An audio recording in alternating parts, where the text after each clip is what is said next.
Hi, my name is Gabe and I'll be doing the second part of the video, which is making a shorter and longer wavelength. Hey guys, my name's Owen, and in this video I'm going to be explaining one of the two parts, which is going to be the amplitudes. Hey, my name is Owen, and today I'm going to be explaining the first part, which is the amplitudes. Now, for the first question, which I need to answer here, is keeping the same wavelength for both waves. I kept the same wavelength by maintaining a consistent rhythm with my arm movements, not making it too fast or not making it too slow either. So I have changed my width, and I have also changed the arm movement to talk about the different amplitudes and how they work at a faster or slower pace.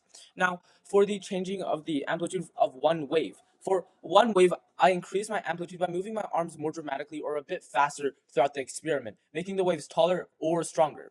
Now, for the third part, record my waves with the different amplitudes clearly visible. Here, you can see that the different amplitudes, which one wave is much taller than the other, while the other wave remains shorter. Mention which is the high and low wave. This wave on the left is a higher amplitude, and the ones on the right is a lower amplitude wave.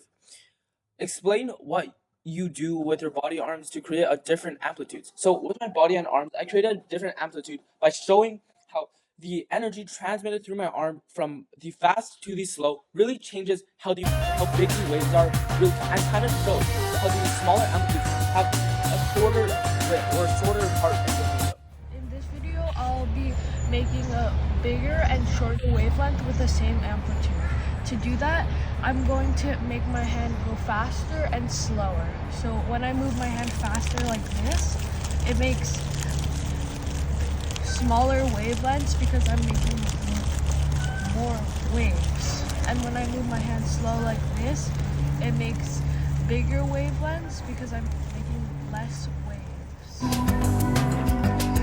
Hey, Owen Quinn here. Now, I have noticed that Gabe hasn't really finished the whole part 2, so I'm going to do him a favor and I'm going to finish a part 2 for him. Now, according to my script, one of the three main issues that he didn't really address in the video was explain what he did with your body/arm to create the different wavelengths. Now, as you can see, like my arm right here, it's really just kind of like this string that we use. You can move it to side. It says energy in it, and it still uses the same energy that transfers onto the boat to create those wavelengths. Now, to create different wavelengths, I moved my arm faster for the shorter wavelength and slower for the longer wavelength. Now, for the longer wavelength, you don't want to move it really quick, or else it would create more waves, which in order would be a lot faster, which would create like a lot shorter wavelengths, and later that would mean that it would not answer the question that we're looking for. So to create like different wavelengths, I use my arm to put like the same motion and energy. Because of the force friction and because of some of the friction, we didn't really have like the same energy going through the whole rope, so just suspending it through the air. So I use my arm to create some energy to make those wavelengths shorter or longer based on the speed. Now for the second one, explain what you did with body/arm to maintain the same amplitude. I knew that the amplitude was like the same by using like the same amount of energy in my force and in my arm movements. Now I explained this in the last one, where I said I also move my arm to create the same energy and to try to create the same outcome, not trying to really change the controlled variable or the variable we're not supposed to change anything. I'm trying to make the experiment very stable or very like similar to other ones, not trying to differ anything or not trying to make everything so different that different outcomes are so likely to happen.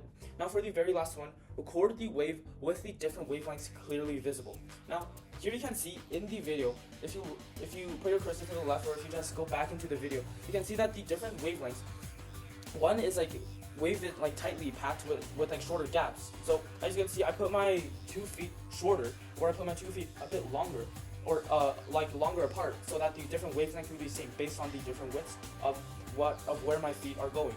And that is the 3 main questions I will be filling in for Gabe.